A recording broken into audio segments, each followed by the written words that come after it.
કેમ છો મિત્રો, ફરીવાર તમારું સ્વાગત છે મારા આજના વ્લોગની અંદર.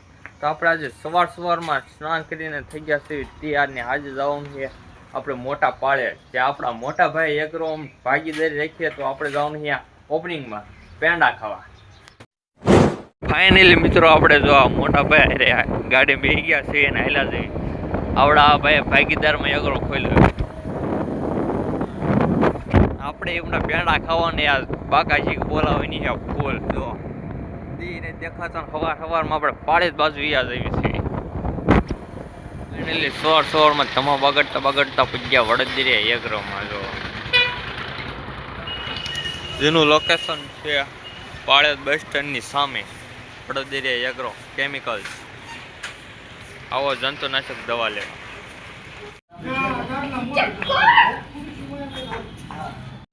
ને આપણા ગામમાંથી બોલાવેલા મહેમાન પણ હાજર થઈ ગયા છે બધા.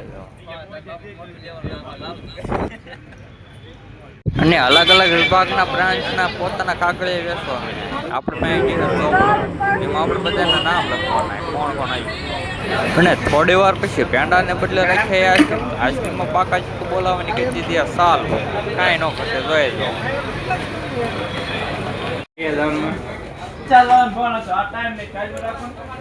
જો મફત ની આઈસ્ક્રીમ બાટી બોલાવે ખરીદ જ પાણી લઈ લીધું. જો એગ્રો એ મસ્ત મજાનો ઠંડો આઈસ્ક્રીમ ખાઈ નાખી પછી આવી ગયા ગેરેજ. ખરા તડકાની ચા ગરમા ગરમ ચા પી લીધી પછી નીકળી ગયા છે ઘર તરફ. આપણે મોટા ભાઈના એગ્રો એ છે આપણે આઈસ્ક્રીમ ખાઈને તરાઈ ગયા છે. હવે ખાલી ઘરે જઈને સુઈ જવાનું છે. મસ્ત મજાની બપોરે ઊંઘ લઈ લીધી યાર. પછી પાછો જો ખરા તડકાના નીકળી ગયા છે બોટાદ બાજુ. કાકા એટલે જમા બગડતા પૂગ્યા છે આપણે બોટાદ તાલુકામાં. આવો કંઈક તાલુકો છે. ખરા તડકાના પૂજી ગયા છે અને હવે જવાનું છે આપણે એક તાલીમમાં.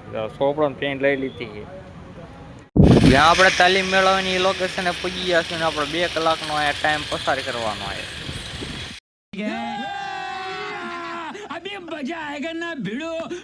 પછી માળમાં કીધીને 2 કલાકનો સમય પસાર કર્યો. હવે નીકળી ગયા છે ગામ બાજુ.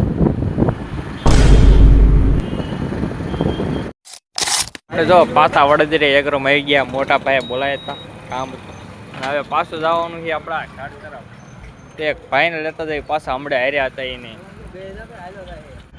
તો ફાઇનલી આપણે એક ભાઈને બે દીધા ગાડીમાં આપણે નીકળી ગયા છે આપણા ગામ તરફ. હજુ સુધી તમે સબસ્ક્રાઈબ ન કર્યું હોય તો સબસ્ક્રાઈબ કરી નાખજો અને એક લાઈક પણ કરતા જઈજો. બોટાદથી આપણે પૂજી ગયા છે આપણા ઘરે. જો ગામનો કંઈક આવો નજારો હોય.